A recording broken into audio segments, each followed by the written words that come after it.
This is part of Fillipe's PhD thesis, and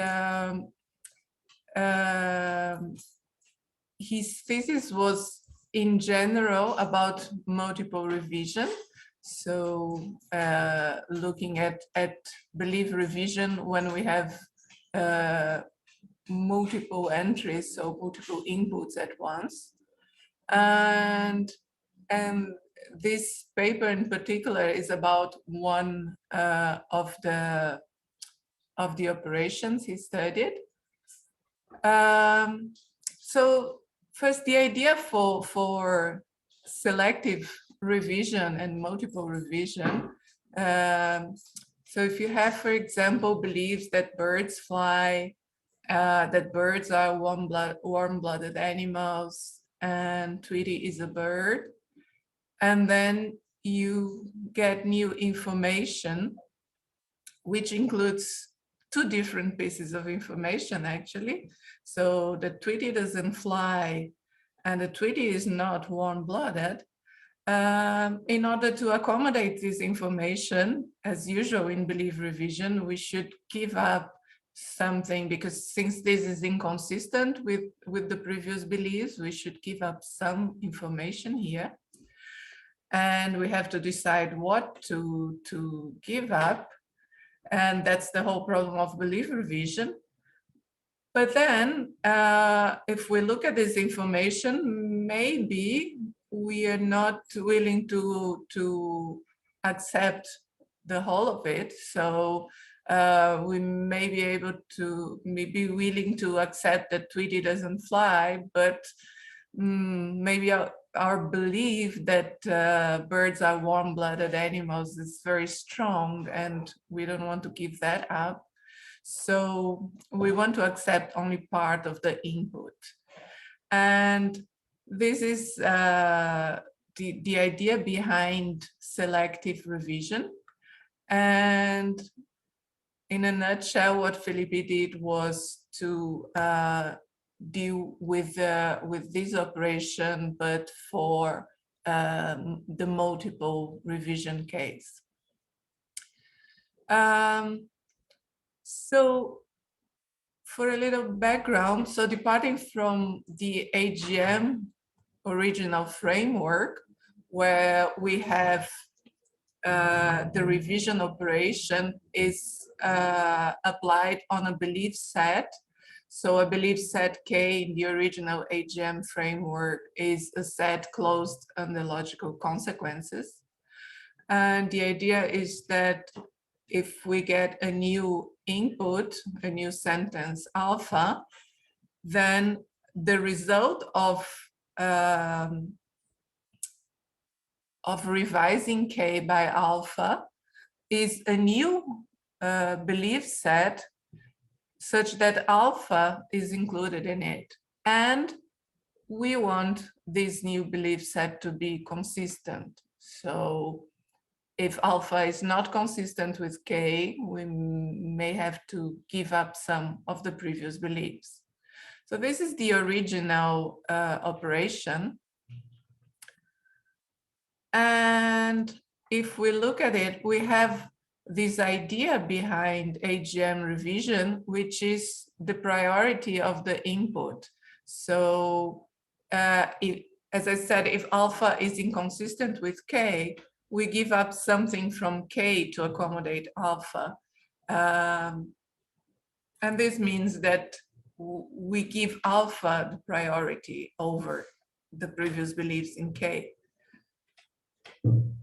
In selective revision, so then Eduardo can correct me as his work. In selective revision, we have a kind of a non-prioritized revision operator, so that we don't have to accept the whole input as in the AGM case.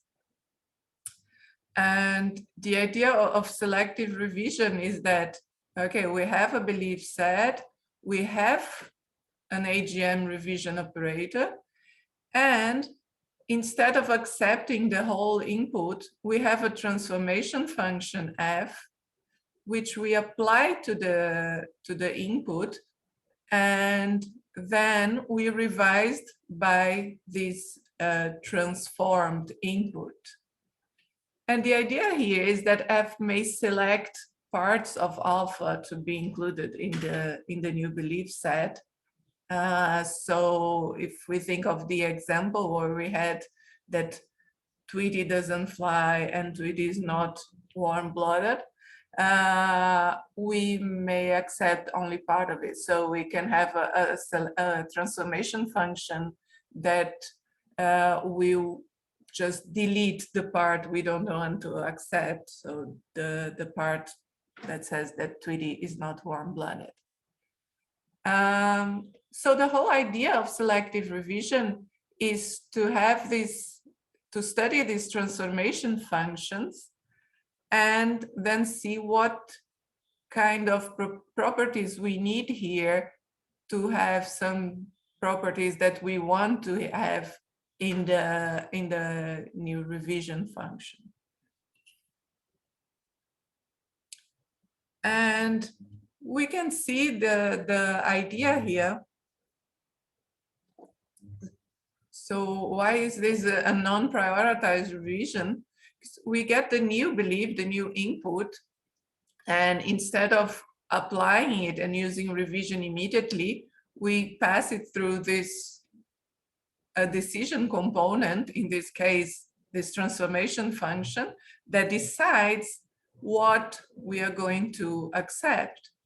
And then once we have the accepted version of the new belief, so maybe part of it, then we apply a usual belief revision operator.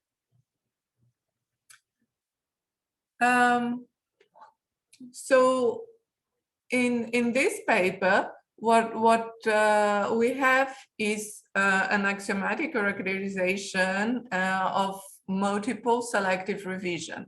So selective revision was defined for belief sets and for a single input, so getting one formula only. And so this extension deals with multiple inputs, so we get multiple input at once, and also deals with the belief bases and not only belief sets. So as I said, belief sets are sets closed under logical consequences, and belief bases are just any sets. We tend to use finite sets, but the idea is that we don't have to have them closed under logical consequences. So we have both cases here used and characterized. And so let's have a look. Why do we need multiple revision? Well, what is multiple revision? So I had mentioned AGM belief revision, where we get the revision by a formula alpha. And then we are dealing now with a revision by a set of formulas. So multiple inputs that come at once. And this is different than revising by some form of putting alpha and beta together. So like saying alpha or beta, or the intersection of the results, revising by one and then revising by other, or first revising by alpha and then by beta, or vice versa. So this would be iterated revision, and this is very different from what we are doing, because we want to revise by both formulas at once. We don't want to give precedence to one of them over the other. And if we think that, as I mentioned, AGM revision is gives priority to the new input, then the order in which we revise, if we do it first by alpha and then by beta, or vice versa, this will give us different results. So we want to do it at once. And okay, it's also not the same as revising by the conjunction in most settings. And so this is going to be a quick one. So as I said, here we apply selective revision also to belief bases. And so this extension was presented last year at KEA. So this is a joint work with Eduardo, Mauricio Reis, and Marco Garapa, which was getting the original selective revision operator and applying it to belief bases. So there was a need for new properties, and it's not the same. Also, AGM revision is not exactly the same for belief sets and for belief bases. And so in this work, we had representation theorems. And this was used in order to define multiple selective base revision. Well, in this paper, we also looked at other logics, so the last year paper. So here, when we are defining multiple selective revision, we are looking at the belief set case, where we have the transformation function applied to a set of formulas instead of a single formula. So we are going to revise by a set. So here A represents a set. And in order to revise, so the same idea that we had for the original framework of selective revision, but here the function, the transformation function, is applied to a set of formulas, and instead of having the traditional AGM revision here, we are going to have a multiple revision. So this is a particular type of multiple revision. This is a package revision. But so it's the same pattern. We transform the set of inputs, and then we applied revision with using the transformed set as an input.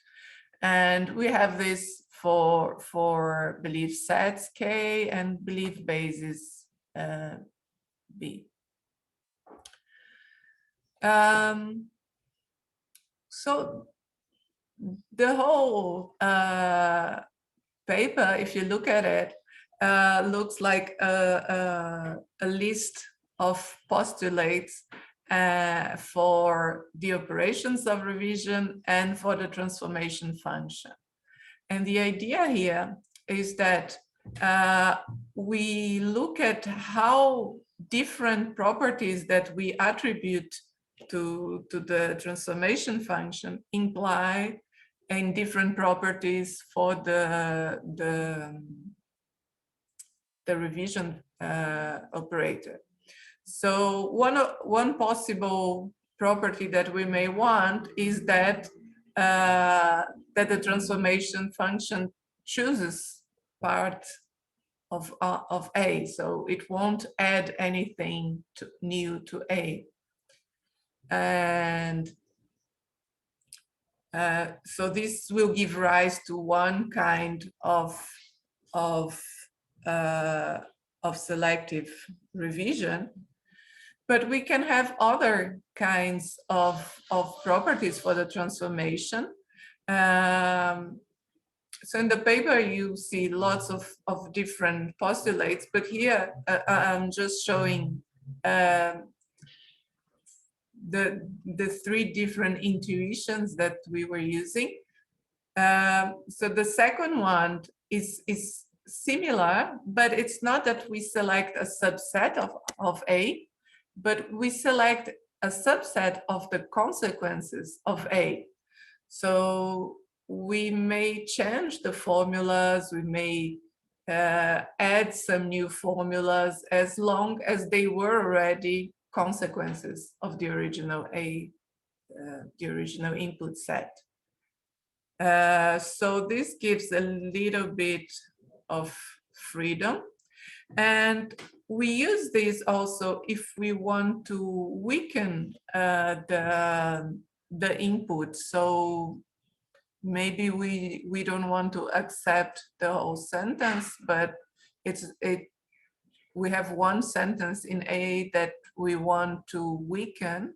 We can do it because we will have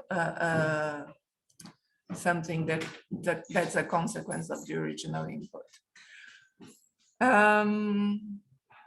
And here we can think also of the example I had at first, and this example of Tweety not flying and Tweety not having warm blood.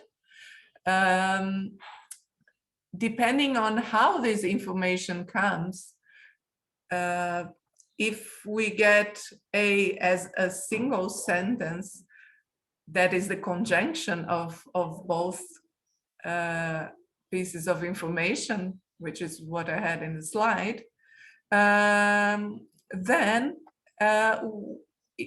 we cannot just look at a subset of this set, since we have a singleton set here.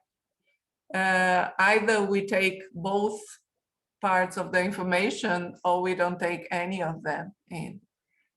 But this property of the transformation function allows us to break this conjunction in two parts and then take only one. So if I had A as a single sentence, that is the conjunction of Tweety doesn't fly and Tweety is not warm-blooded, I can have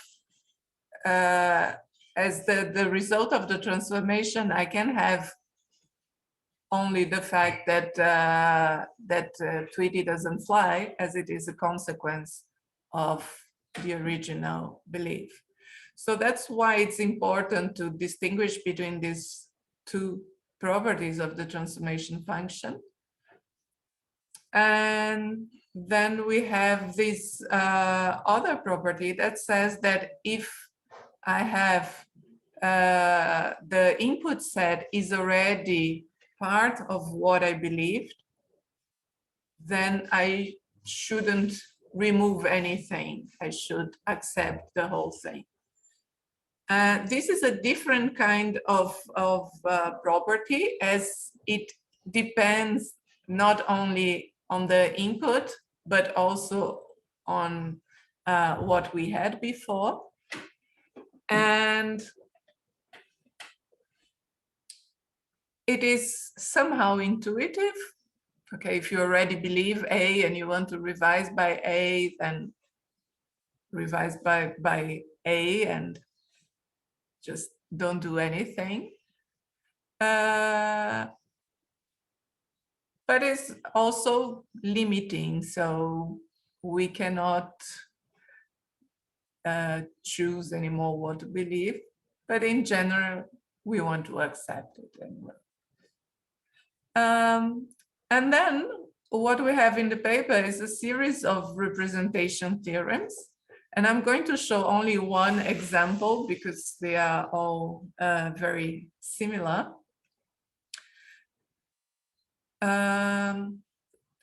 So as I said, the multiple selective revision will be based on a multiple revision. And in this case, we take an operation that was defined by Fuhrmann. And we have a set of postulates which these operations satisfy. Most postulates are the same as AGM revision, but they're just adapted to multiple inputs. And departing from this, multiple revision operator, we look at properties of the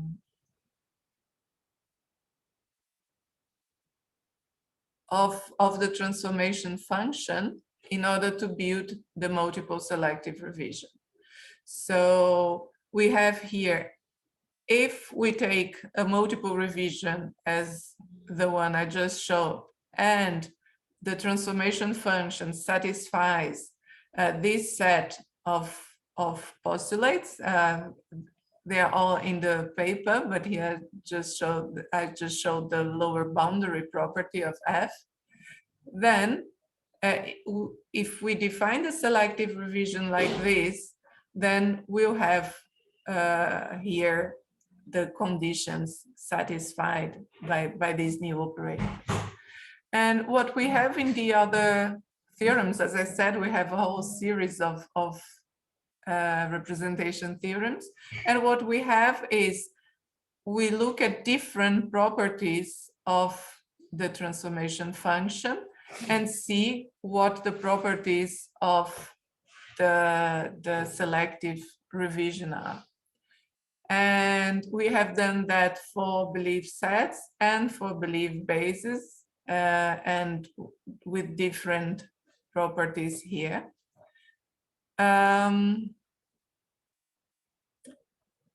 what we have not done, so whenever we talk about AGM revision, someone asks about the supplementary postulates. So we are looking at basic revision postulates.